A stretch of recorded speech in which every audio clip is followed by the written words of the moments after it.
الرحمن الرحیم۔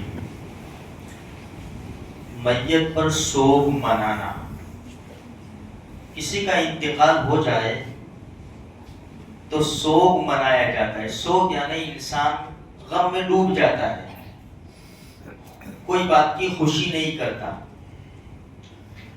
تو ہم مسئلہ سمجھے، اگر کسی عورت کے شوہر کا انتقال ہو گیا تو وہ عدت میں بیٹھے گی 4 مہینے 10 دن، اگر حمل نہیں ہے تو یہ صرف عورت کے لیے 4 مہینے 10 دن سوگ منانا جائز ہے۔ یعنی گھر سے باہر نہیں نکلے گی، کوئی خوشی نہیں منائے گی، بناؤ سنگار نہیں کرے گی، اس طرح۔ عورت کے علاوہ دوسرے لوگوں کے لیے مسئلہ ہے 3 دن سوگ منانا۔ 3 دن سے زیادہ سوگ منانا عورت کے علاوہ، جس کا شوہر مر گیا ہے اس کے علاوہ کسی کے لیے 3 دن سے زیادہ سوگ منانا جائز نہیں ہے۔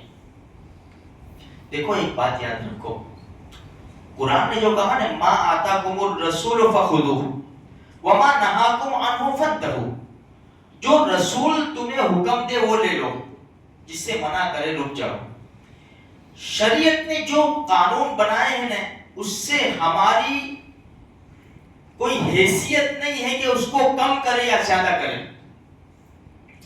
بس شریعت نے جو کہا اس کے اوپر ہم عمل کریں۔ ہمارے وہاں ہوتا کیا ہے، اگر کسی کے گھر میں کسی کا انتقال ہو گیا تو 40 دن تک کسی کے وہاں شادی میں نہیں جاتے، کوئی خوشی نہیں مناتے، کہیں فنکشن میں نہیں جاتے، کہیں پھرنے نہیں جاتے، یہاں تک کہ اگر ابھی انتقال ہوا اور عید آئے گی 7 مہینے کے بعد تو وہ عید کی خوشی بھی نہیں مناتے، لوگ نئے کپڑے نہیں پہنتے۔ اگر بقرعید آ گئی تو قربانی نہیں کرتے۔ یار یہ تو اللہ کا حکم ہے مالداروں کے اوپر۔ بھائی کیا ہوا، اور جو ابا کو 1 سال نہیں ہوا، ہمارے لیے اس کی اجازت نہیں، ہم گنہگار ہوں گے، ہم تو ہوں گے گنہگار، لیکن مسئلہ وہ میت کا آئے گا کہ تو نے کہا نہیں تھا کہ میرے مرنے کے بعد یہ تماشا مت کرنا۔ تو میرے بھائیوں، یہ ہماری شریعت نہیں ہے۔ شریعت نے جو کہا ہے بس وہ کرو۔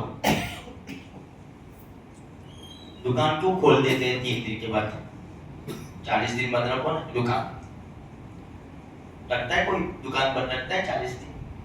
جہاں اپنا فائدہ نظر آتا ہے وہاں ہم شریعت کے اوپر عمل کرتے ہیں، اور جہاں فائدہ نہیں آتا نظر تو بس شریعت کو چھوڑ دیتے۔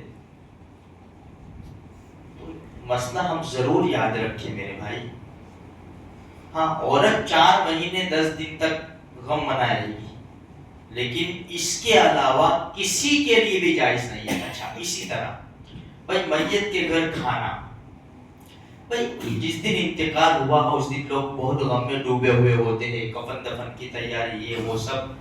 تو رشتہ داروں کے لیے، پڑوسیوں کے لیے یہ بات ہے کہ بھائی اتنا کھانا بھیج دے کہ پورے دن کے لیے کافی ہو جائے۔ ہمارا وہاں ہوتا کیا ہے، بھائی 3 دن تک سب جگہ سے کھانا آتا ہے، پھر سب رشتہ دار بیٹھ کر کھانا کھاتے ہیں، پھر سب کا کھانا کھا لیا، پھر چوتھے دن کیا ہوتا ہے کہ گھر والے ڈیک چڑھاؤ، اب سب کو کھلاؤ۔ دیکھو اس کی اجازت نہیں ہے۔ ہم باہر مسافر لوگ ہیں، باہر گاؤں سے آئے ہیں، ہاں ان کے لیے کھانا بناؤ، تو یہاں کے لیے نہیں ہے۔ بس یہاں بھائی رشتہ دار پڑوسی ہیں، وہ کھانا بھیج دو، بھائی آپ کھا لو۔ ہاں اگر بہت زیادہ غم ہے، ہم کو ایسا لگتا ہے کہ نہیں کھائیں گے، تو 2-4 رشتہ دار ٹھہر جاوے اور ان کو کھانا کھلا دے ہوئے سمجھا کے۔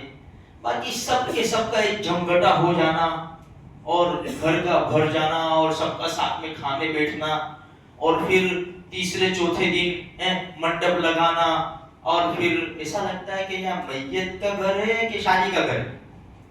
کیونکہ دیکھو میت کے وہاں بھی عورتیں آتی ہیں نا, ایسے نہیں آ جاتی, گیا ٹائم. میت کے گھر بھی عورتیں آتی ہیں تو بن سور کے آتی ہیں. ہاں تو میرے بھائیوں یہ سب اس کی گنجائش نہیں ہے. تو ہم شریعت کے جو قانون ہیں نا اس کے اوپر عمل کرنے کی بھرپور کوشش کریں, ورنہ ہم کیا جواب دیں گے. ہمارا بھی مسئلہ آئے گا, پھر ہماری اولاد ہمیں جیسا دیکھے گی نا جیسا ہمارے اولاد کرے گی. دیکھو جمعہ کے دن نہیں دیکھتے کہ ابو آتے جلدی جلدی ناشتہ کرتے, لا ٹوپی ہے, نہیں ٹوپی, چل میں رومال باندھ لوں گا. کوئی باندھا تو نہیں ہے, ہاں فقیروں کی طرح رومال باندھ لوں گا میں. اب جمعہ پڑھنے پھر آتے ہیں باوجود مسجد کی ٹوپی لے کے اٹھائے. کورونا کا زمانہ ہو کوئی پہنتا تھا, کوئی بھی نہیں پہنتا. یہ اٹھائی ادھر سے ٹوٹی پھٹی, یہ ادھر. اب یہی ٹوپی پہن کے باہر جائے گا انسان, شادی میں جائے گا, گارڈن میں جائے گا. کوئی شاہی دربار ہے یار, تھوڑا تو احساس کرو یہ شاہی دربار ہے. 50,000 کا 20,000 کا موبائل اپنے جیب میں رہ سکتا ہے, 20 روپے کی 50 روپے کی ٹوپی جیب میں نہیں رہ سکتی. ہم اتنے گر گئے ہیں مسلمان کہ یہ بھارے کی ٹوپیاں پہنتے.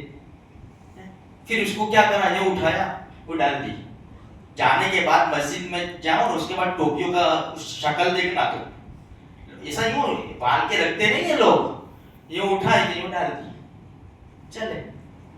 اچھا کبھی بھول گئے نیچے یاد آیا نا تو نیچے پانی میں ڈال دینے کی, جہاں بیٹھتے ہیں وہاں ڈال دینے کی. یعنی باقی صاحب مؤذن صاحب خدمت کرنے والے سب اٹھا لیں گے. شریعت کو شریعت سمجھو, شریعت کے قانون کو شریعت کے قانون سمجھو. اللہ مجھے بھی توفیق دے, آپ کو بھی توفیق دے, سارے مسلمانوں کو اللہ توفیق نصیب فرمائے.